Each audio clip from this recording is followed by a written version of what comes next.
तो दोस्तों आप लोगों के लिए मैंने 4 पंक्तियाँ लिखी है। अच्छा लगे तो लाइक ठोक देना और चैनल में पहली बार आए तो सब्सक्राइब जरूर कर देना।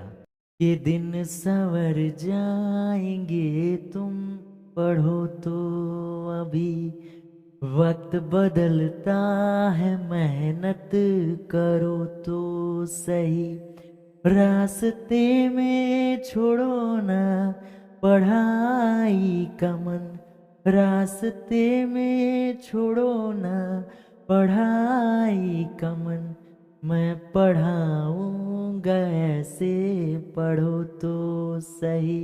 तो हेलो दोस्तों, सभी को नमस्कार। तो कैसे हैं आप? आशा करता हूँ अच्छे होंगे, स्वस्थ होंगे, मस्त होंगे। आज मैं आप सबके लिए लेकर आया हूँ झारखंड सामान्य ज्ञान यानी झारखंड जीके का बहुत ही महत्वपूर्ण सेट। दोस्तों आपको जरूर बताना है इस 40 प्रश्नों के संग्रह में आपका कितना मार्क्स उठ रहा है। कमेंट करके जरूर बताइएगा और ये भी बताइएगा कि कौन से जिले से आप ये वीडियो को देख रहे हैं। तो चलिए ना लेट करते हैं ना वेट करते हैं भाई, सीधे क्वेश्चन को स्टार्ट करते हैं। और ये रहा पहला क्वेश्चन। क्या कहता है, ध्यान से देखिए। निम्न में से किस भारतीय भाषा में झारखंड शब्द का शाब्दिक अर्थ जंगल झाड़ी होता है? झारखंड का मतलब क्या होता है प्यारे मित्रों? जंगल और झाड़ी। तो कौन सा भाषा में? क्या वो कुड़माली भाषा है, क्या वो संथाली भाषा है, क्या हिंदी भाषा है, क्या अंग्रेजी भाषा है? तो प्यारे मित्रों आप कमेंट कीजिए, ठीक है। चलिए हम इसका आंसर बताते हैं आपको, ध्यान से देखिएगा। इस प्रश्न का सही जवाब है कुड़माली, ठीक है। कुड़मी लोग ये भाषा बोलते हैं, ऐसे अलग अलग जाति भी जनजाति भी ये भाषा बोलते हैं, ठीक है। कुड़माली हो गया, खोरठा हो गया, ये मिलता जुलता भाषा है। कुड़माली भाषा अलग है। चलिए देखते हैं दूसरा प्रश्न। छोटा नागपुर झारखंड का लगभग कितने प्रतिशत भाग को घेरे हुए है? छोटा नागपुर हम जानवे करते हैं झारखंड का जो पुराना नाम था प्यारे मित्रों, वो था क्या? वो छोटा नागपुर, ठीक है। झारखंड को पहले अंग्रेज किस नाम से जानते थे? छोटा नागपुर। क्यों जानते थे? क्योंकि यहाँ का 80% भाग पठारी इलाका है, जो कि किससे जुड़ा हुआ है? छोटा नागपुर से। इसीलिए झारखंड को छोटा नागपुर भी हम लोग कहते थे। चलिए देखते हैं अगले प्रश्न को। अगला प्रश्न ये रहा। इनमें से किस लेखक ने अपने ग्रंथों में झारखंड क्षेत्र के लिए झारखंड शब्द का प्रयोग किया है? भाई झारखंड शब्द का प्रयोग किस लेखक ने किया था? ठीक है चलिए देखते हैं। पहला ऑप्शन है शमसे सिराज, दूसरा ऑप्शन है आफिफ सलील मुल्ला, तीसरा ऑप्शन है मलिक मोहम्मद जायसी और चौथा है उपरोक्त सभी। तो इस प्रश्न का जो सही जवाब है प्यारे मित्रों, वो हो जाएगा डी नंबर, उपरोक्त सभी। ठीक है, झारखंड का जो प्रयोग है शब्द के रूप में, वो इन तीनों ने किया था। चलिए देखते हैं अगले क्वेश्चन को। अगला क्वेश्चन ये रहा। निम्न में से कौन सी जनजातियां तांबे को खान से निकालकर उसे गलाने, उसे उपकरण बनाने की विद्या से परिचित थे? देखिए तांबा को खदान से निकालना, निकालने के बाद चूंकि तांबा जो होता है वो क्या होता है, इसके रूप में भी पाया जाता है और स्वतंत्र रूप में भी पाया जाता है। तो वहां से निकाल के गला के उपकरण बनाने का जो टेक्निक था, वो किससे किससे जुड़ा हुआ है? क्या वो असुर जनजाति से जुड़ा हुआ है? क्या वो बिरजिया से जुड़ा हुआ है? क्या वो बिरहोर से जुड़ा हुआ है? क्या ये सभी होगा? तो इस प्रश्न का जो सही जवाब है प्यारे मित्रों, तांबा से परिचित, तांबा की विद्या के बारे में इन तीनों जातियों को पता था, यानी इस प्रश्न का सही जवाब हो जाएगा इनमें से सभी। तो चलिए देखते हैं अगले क्वेश्चन को। अगला क्वेश्चन ये रहा। तांबे एवं लोहे के औजार तथा बाण, ये फलक निम्न में से किस स्थान से प्राप्त हुआ है? भाई तांबा और लोहा का, ठीक है, औजार बोला गया है। बाण, बाण मतलब जैसे तीर जिसको हम लोग कहते हैं, ठीक है। तो ये जो तीर है वो कहाँ से हुआ? तीर हम लोग बोलते हैं तीर धनुष। तो क्या वो लुपगढ़ी से है? क्या वो बानाघाट से है? भाई बाण इसमें लगा हुआ है। क्या वो नामकुम से है कि लोहरदग्गा से है? तो इस प्रश्न का सही जवाब प्यारे मित्रों वो है ऑप्शन नंबर सी, जिसे हम नामकुम कहते हैं। चलिए जो कि रांची में है। अगला क्वेश्चन देख लेते हैं। निम्न में से किस स्थान पर जैनियों की 9 सर्प छत्र युक्त प्रतिमा मिली है? भाई जैनियों का पूछा जा रहा है। सर्प छत्र युक्त प्रतिमा, सर्प छत्र मतलब ऐसे सांप का नियर जो होता है ना, और यहाँ से ऐसे दिखता है, हम लोग कहते हैं। क्या वो पारसनाथ से है? क्या मधुबन से है? क्या वो कोल्वा पहाड़ी से है? क्या वो हनुमान गांव से है? इस प्रश्न में बहुत कोई क्या करते हैं, मिस्टेक कर देते हैं, क्योंकि जैसे पारसनाथ आता है, हम लोग जानते हैं जैनियों का ये क्या है, तीर्थ स्थान है, बहुत बड़ा तीर्थ स्थान है। विश्व में भी इसका प्रसिद्ध पारसनाथ को दूसरे नाम क्या समझ शिखर के नाम से जाना जाता है, सम्मेद शिखर के नाम से जाना जाता है। तो बहुत कोई इसको मार देता है, जो कि गलत हो जाएगा। इस प्रश्न का सही जवाब हो जाएगा प्यारे मित्रों कोल्हुआ पहाड़ी। क्या हो जाएगा? कोल्हुआ पहाड़। कहाँ है ये कोल्हुआ पहाड़? जल्दी कमेंट करके बताइएगा तो आप लोग। चलिए पढ़ते हैं अगले क्वेश्चन को। अगला क्वेश्चन ये रहा, कोटेश्वर नाथ बौद्ध स्तूप कहाँ स्थित है? क्या वो करवा में है? क्या वो बलवा दाग में है? क्या वो इटखोरी में है? क्या वो दलसी में है? तो इस प्रश्न का सही जवाब हो जाएगा प्यारे मित्रों इटखोरी। चलिए देखते हैं अगले क्वेश्चन को। अगला क्वेश्चन ये रहा, समुद्रगुप्त के प्रयाग प्रशस्ति में छोटा नागपुर को किस नाम से जाना जाता था? देखिए समुद्रगुप्त के समय में पूछा जा रहा है, छोटा नागपुर को किस नाम से जाना जाता था? क्या वो कुकुट देश था? क्या वो कुकुट लाड था? क्या वो किकिट प्रदेश था? क्या वो मरुंड देश था? इस प्रश्न का सही जवाब हो जाएगा प्यारे मित्रों ऑप्शन नंबर डी, मरुंड देश। चलिए देखते हैं अगले क्वेश्चन को। अगला क्वेश्चन ये रहा, गुमला चैनपुर के निकट टांगीनाथ के प्रसिद्ध मंदिर का निर्माण किस काल में हुआ था? टांगीनाथ का प्रसिद्ध मंदिर गुमला में है, तो ये किस काल में हुआ था? क्या वो गुप्त काल में था? क्या वो गुप्तोत्तर काल में था? क्या वो मौर्य काल में हुआ था? क्या वो पूर्व मध्य काल में हुआ था? तो इस प्रश्न का जो सही जवाब है प्यारे मित्रों हो जाएगा ऑप्शन नंबर डी, पूर्व मध्य काल हो जाएगा। चलिए बढ़ते हैं अगले क्वेश्चन की ओर। अगला क्वेश्चन ये रहा, क्या कहता है, मुंडाओं के राजा का स्थान किस वंश के शासक ने ले लिया? मुंडाओं के राजा का जो स्थान था कौन सा शासक ने लिया था? क्या वो पलामू का रक्सल वंश था? क्या वो सिंहभूम का सिंह वंश था? क्या वो मानभूम का मान वंश था? क्या वो छोटा नागपुर का नागवंश था? तो इस प्रश्न का जो सही जवाब प्यारे मित्रों कि ये झारखंड से जुड़ा हुआ है, तो झारखंड से ये जो छोटा नागपुर है, छोटा नागपुर का जो नागवंश है उसने मुंडाओं के राजा का स्थान ले लिया था। तो चलिए पढ़ते हैं अगले क्वेश्चन की ओर। अगला क्वेश्चन ये रहा, गुमला जिला के घाघरा में स्थित हापामुनि मंदिर का निर्माण शिवदास कर्ण ने किस सदी में करवाया था? ठीक है, गुमला का बात किया जा रहा है, हापा मुनि मंदिर की बात किया जा रहा है। क्या वो 13वीं सदी में बना था? क्या वो 14वीं सदी में बना था? क्या वो 15वीं सदी में बना था? क्या वो 16वीं सदी में बना था? तो इस प्रश्न का जो सही जवाब है प्यारे मित्रों वो हो जाएगा 15वीं सदी, यानी ऑप्शन नंबर सी हो जाएगा।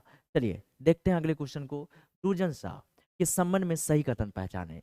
देखिए सबसे पहले प्यारे मित्रों मैं आपको बता दूं, जितना नंबर आपका इस सेट से उठ रहा है जरूर कमेंट कीजिएगा, क्योंकि जो भी प्रश्न हमने लाए हैं, ठीक है, ये एग्जाम की दृष्टि से बहुत ही महत्वपूर्ण होने जा रहे हैं। इसलिए हर एक सेट को आपको ध्यान से देखना है, हर एक क्वेश्चन को बारीकी से देखना है, वीडियो को पूरा देखना है।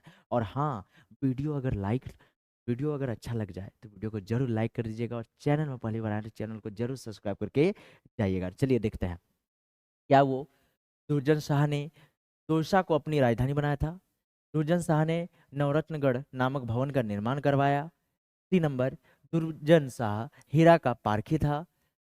या क्या उपरोक्त में से सभी कथन सत्य हैं? तो इस प्रश्न का जो सही जवाब प्यारे मित्रों वो हो जाएगा ऑप्शन नंबर डी हो जाएगा, सभी कथन सत्य हैं। चलिए देखते हैं अगले क्वेश्चन को। क्वेश्चन नंबर 13, निम्न में से किस सिंहवंशी राजा को बंदी बनाकर कटक में रखा गया था? ठीक है, देखिए सिंहवंशी राजा है भाई, और कटक में उसको काटने के लिए रख दिया गया था। तो कौन सा ऑप्शन सही होगा? क्या वो काशीराम? क्या वो अर्जुन सिंह? क्या वो जगन्नाथ सिंह द्वितीय था? क्या वो अच्युत सिंह था? तो इस प्रश्न का जो सही जवाब प्यारे मित्रों वो था अर्जुन प्रथम। चलिए पढ़ते हैं अगले क्वेश्चन की। और अगला क्वेश्चन ये रहा, निम्न में से कौन सिंहदेव के वंशज थे जो 1772 ईस्वी में रामगढ़ नरेश बने? सिंहदेव के वंशज के बारे में बोला जा रहा है, जो 1772 में रामगढ़ का क्या बना था? नरेश बना था। क्या वो ब्रह्मदेव नारायण सिंह था? क्या वो हेमंत सिंह था? क्या वो तेज सिंह था? क्या वो इनमें से कोई नहीं था? तो इस प्रश्न का जो सही जवाब प्यारे मित्रों वो हो जाएगा ऑप्शन नंबर सी, तेज सिंह। चलिए पढ़ते हैं अगले क्वेश्चन की। और अगला क्वेश्चन ये रहा, निम्न में से किन राजाओं ने पंचायतों ने वैवाहिक संबंध स्थापित किया और मिलकर क्योंझौर क्षेत्र पर विजय हासिल किया? देखिए पहले वैवाहिक जो जीवन है, जो संबंध है, ये स्थापित किया, और फिर देखिए क्षेत्र को जीत लिया। क्या वो रामगढ़ था? क्या वो नागवंशी राजा था? क्या वो मानभून राजा था? क्या वो चेरो राजा था? तो इस प्रश्न का जो सही जवाब प्यारे मित्रों वो हो जाएगा आपका मानभूम राजा। चलिए धनबाद की धरती को मानभूम भी कहा जाता है, सिंहभूम मानभूम, ठीक है, मानभूम राजा के नाम से ही रखा गया है। चलिए बढ़ते हैं अगले क्वेश्चन की ओर। गुलाम वंश के सुल्तानों इल्तुतमिश व बलबन के समय में कौन सा नागवंशी शासक का शासन चल रहा था? कौन सा नागवंशी शासक का शासन चल रहा था भाई बलबन के समय? क्या वो प्रतापकर्ण था? क्या वो क्षत्रकर्ण था? क्या वो हरिकर्ण था? क्या वो भीमकर्ण था? तो इस प्रश्न का जो सही जवाब प्यारे मित्रों वो हो जाएगा हरिकर्ण। ऑप्शन नंबर सी हो जाएगा। चलिए बढ़ते हैं अगले क्वेश्चन की ओर।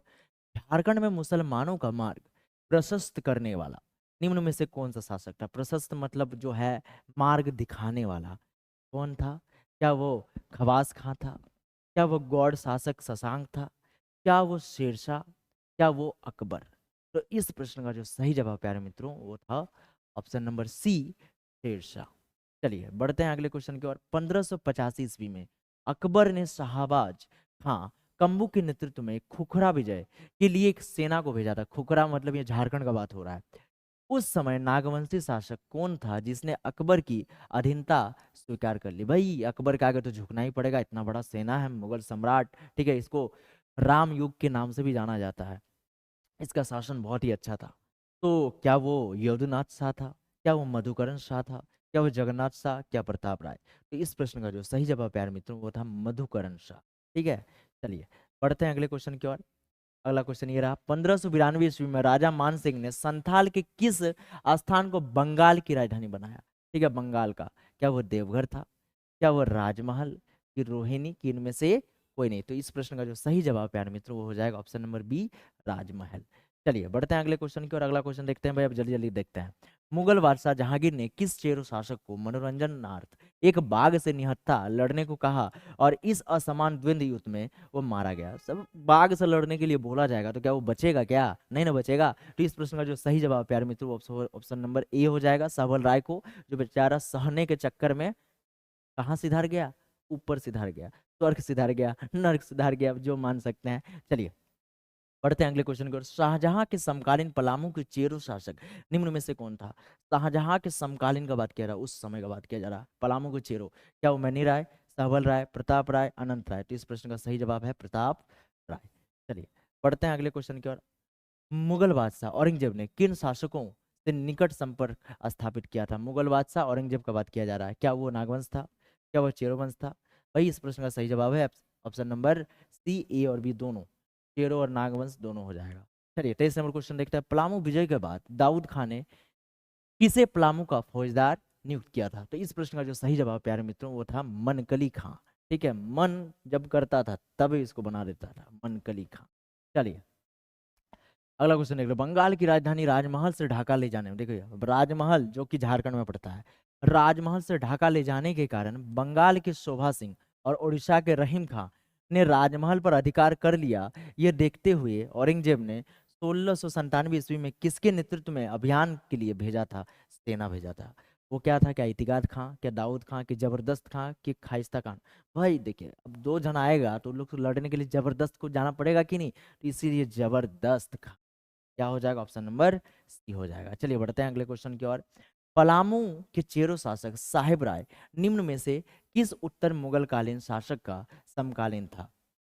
पलामू का बात किया जा रहा है, चेरो के बारे में। क्या बहादुर शाह, क्या जहांदार, क्या फर्रुखसियार? इनमें से सभी। तो इस प्रश्न का सही जवाब प्यारे मित्रों इनमें से सभी। चलिए बढ़ते हैं अगले क्वेश्चन की और। अगला क्वेश्चन ये रहा। सरायकेला राज्य की स्थापना निम्न में से किसने किया था? सरायकेला का बात किया जा रहा है। चलिए क्या अर्जुन सिंह द्वितीय ने, क्या विक्रम सिंह ने, क्या जगन्नाथ सिंह ने, क्या छत्रपति सिंह ने? सब में सिंह जुड़ा हुआ है। तो इस प्रश्न का जो सही जवाब है Vikram Singh, option number B. चलिए अंग्रेजों के झारखंड प्रवेश के क्या कारण थे? अंग्रेज झारखंड क्यों आया था? क्या नए व सुरक्षित व्यापारिक मार्ग की जरूरत के लिए? क्या झारखंड का शरण स्थली के रूप में इस्तेमाल करने पर रोक के लिए? क्या मराठों के आक्रमणों से कंपनी के सीमावर्ती क्षेत्रों की सुरक्षा करने के लिए? क्या इनमें से सभी? तो इस प्रश्न का भी सही जवाब क्या हो जाएगा? इनमें से सभी हो जाएगा प्यारे मित्रों। चलिए देख लेते हैं अगला क्वेश्चन। किस वर्ष कंपनी को अपने व्यापारिक हितों की रक्षा के लिए पोरहाट राज्य में हस्तक्षेप करना पड़ा? पोरहाट राज्य में क्या वो 1767 था, 1769 था, क्या 1781? इस प्रश्न का जो सही जवाब प्यारे मित्रों हो जाएगा ऑप्शन नंबर सी, 1773 ईस्वी। चलिए बढ़ते हैं अगले क्वेश्चन की और। अगला क्वेश्चन ये रहा। चलिए निम्न कथनों में से गलत कथन की पहचान कीजिए। गलत कौन है? हो लोग पोरहाट के सिंह राजा के अधीन रहने को तैयार नहीं थे। चलिए देखते हैं भाई। ऑप्शन नंबर बी है 1831-32 ईस्वी में हो लोगों ने कोल विद्रोह में सक्रिय रूप से भाग लिया? ऑप्शन नंबर सी, हो विद्रोह को मेजर एस बी विलिकेंस दमन किया। क्या इनमें से सभी सत्य है? तो इस प्रश्न का जो सही जवाब प्यारे मित्रों, इनमें से सभी का उत्तर सही है। ठीक है, चाहे ऑप्शन नंबर ए हो, बी हो या सी हो। चलिए अगला क्वेश्चन देख लेते हैं। निम्न में से किस वर्ष हो लोगों ने आत्मसमर्पण किया और सीधा कंपनी को कर देने के लिए तैयार हो गए? भाई अंग्रेज को देना ही होगा, नहीं तो गोली से उड़ा देगा ना डायरेक्ट, इसीलिए तो पूछा जाए कौन सा वर्ष था। तो इस प्रश्न का जो सही जवाब प्यारे मित्रों, वो आपका हो जाएगा 1837 ईस्वी। चलिए पढ़ते हैं अगले क्वेश्चन की ओर। अगला क्वेश्चन देखते हैं। दर्पणनाथ शाह पलामू के पतन के बाद 1771 ईस्वी में स्वयं सतरवा जाकर कैप्टन जैकब कैमक से मिला। उसने कंपनी की अधीनता स्वीकार की और कितनी रुपए सालाना कर देना देना स्वीकार किया भाई? तो ये था 12,000 रुपये। सोचिए उस समय 12,000। चलिए बढ़ते हैं अगले क्वेश्चन की ओर। 32वां प्रश्न। हजारीबाग में अंग्रेजों का प्रवेश किस अंग्रेज अधिकारी के नेतृत्व में हुआ था? हजारीबाग में अंग्रेज कब आए थे? ठीक है, क्या विलियम्स के समय, क्या फर्गुसन के समय, क्या कैप्टन कुक के समय, कि कैप्टन जैकब कैमक के समय? इस प्रश्न का सही जवाब प्यारे मित्रों option number D, captain Jacob कैमक के बारे में। चलिए अगला क्वेश्चन देख लेते हैं। पलामू का अंतिम केरो शासक कौन था जिसको बकाया कर की वसूली के नाम पर गद्दी से उतारा गया था? भाई तुम कर नहीं दिया है इसीलिए तुमको गद्दी से हम उतार रहे हैं। कौन बोल रहा है? अंग्रेज बोल रहा है। तो चूड़ामन राय था।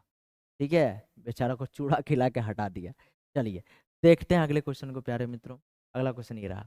रामगढ़ बटालियन के विद्रोही सैनिक किसके नेतृत्व में रांची की ओर कूच किया था? भाई किसके नेतृत्व में रांची की ओर कूच किया था? सुरेंद्र शाही, जमादार माधव सिंह, जयमंगल पांडे, सूबेदार नादिर अली खां? तो इस प्रश्न का जो सही जवाब प्यारे मित्रों वो था सुरेंद्र शाही, ऑप्शन नंबर। चलिए बढ़ते हैं अगले क्वेश्चन की ओर। अगला क्वेश्चन ये रहा। चतरा की लड़ाई में भाग खड़े हुए विद्रोही नेता विश्वनाथ शाही व पांडे गणपत राय ने कहाँ के जंगल के युद्ध में जारी रखा, जंगल से युद्ध जारी रखा? क्या चतरा का जंगल था, क्या लोहरदग्गा का जंगल था, कि लातेहार का जंगल था, कि पलामू का जंगल था? तो इस प्रश्न का जो सही जवाब प्यारे मित्रों वो हो जाएगा लोहरदग्गा के जंगलों से। चलिए बढ़ते हैं अगले क्वेश्चन की ओर। अंग्रेज अधिकारी आरसी वर्ज ने पोरहाट नरेश अर्जुन सिंह की गिरफ्तारी के बदले में कितने रुपए के इनाम की घोषणा की थी? कि गिरफ्तारी के बदले कितना तुमको इनाम मिलेगा? तो वो था 1,000 रुपया। ऑप्शन नंबर बी हो जाएगा। चलिए बढ़ते हैं अगले क्वेश्चन की ओर। निम्न में से कौन से अंग्रेज अधिकारी पलामू में सैनिक विद्रोह को दबाने में भाग नहीं लिया था? कौन नहीं लिया था भाई? क्या लेफ्टिनेंट ग्राहम, क्या रांची के कमिश्नर डाल्टन मेजर, क्या मेजर मैकडोनल्ड, क्या इनमें से सभी? भाई सभी ने भाग लिया था, ये लोग एकजुटता में रहते थे। चलिए अगला क्वेश्चन है। गर्मपंथी क्रांतिकारियों का रांची से नेतृत्व किसने किया था? रांची से नेतृत्व भाई किसने किया था? गणेश चंद्र घोष ने, या सचिंद्र कुमार सेन ने, क्या हेमंत कुमार सेन ने, कि इनमें से कोई नहीं? तो इस प्रश्न का जो सही जवाब प्यारे मित्रों इनमें से कोई नहीं हो जाए। चलिए बढ़ते हैं अगले क्वेश्चन की ओर। अलीपुर बम कांड 1908 कलकत्ता से जुड़े युवा क्रांतिकारी झारखंड में किस स्थान पर रहकर बम बनाया करते थे? भाई 1908 में जो कांड किया था ना, बम वाला कांड, झारखंड में रहकर बम बनाया था। वो क्या था? देवघर। ऑप्शन नंबर डी हो जाएगा। चलिए बढ़ते हैं अगले क्वेश्चन की ओर। महात्मा गांधी ने रांची आने के बाद किस अंग्रेज अधिकारी से मुलाकात की? अब महात्मा गांधी देखिए, चंपारण जब हुआ था ना आंदोलन, चंपारण जाने से पहले रांची में सारी योजना बनाई गई थी आंदोलन का।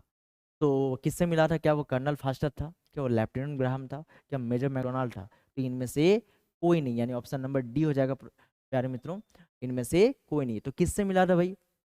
ये एडवर्ड गेट से मिला था। किससे मिला था? एडवर्ड गेट से आकर रांची में मिला था। चलिए तो आपको बताना है ये सेशन आपको कैसा लगा। सेशन अच्छा लगा हो तो वीडियो को जरूर लाइक कर दीजिएगा, और चैनल में पहली बार चैनल को जरूर सब्सक्राइब कर दीजिएगा। हाँ, इसको शेयर अपने ग्रुपों में जरूर कीजिएगा, ताकि आने वाले जो एग्जाम है उसकी जो बेहतर तैयारी है आपको इस चैनल में मिलती रहे। और हमारे यहाँ पे मैथ्स हो, जीके हो, साइंस हो, हर एक भाषा के, कुड़माली क्यों ना हो, खोरटा क्यों ना हो, संथाली भी हम लोग का पढ़ाई स्टार्ट हो जाएगा। तो आपको देखना है आपको किस तरह का क्वालिटी इसमें मिल रहा है। क्वालिटी अगर पसंद लगे तो वीडियो को जरूर लाइक करके जाइएगा और चैनल को सब्सक्राइब भी करके जाएगा। आज के लिए इतना ही रखते हैं। जय हिंद, वंदे मातरम।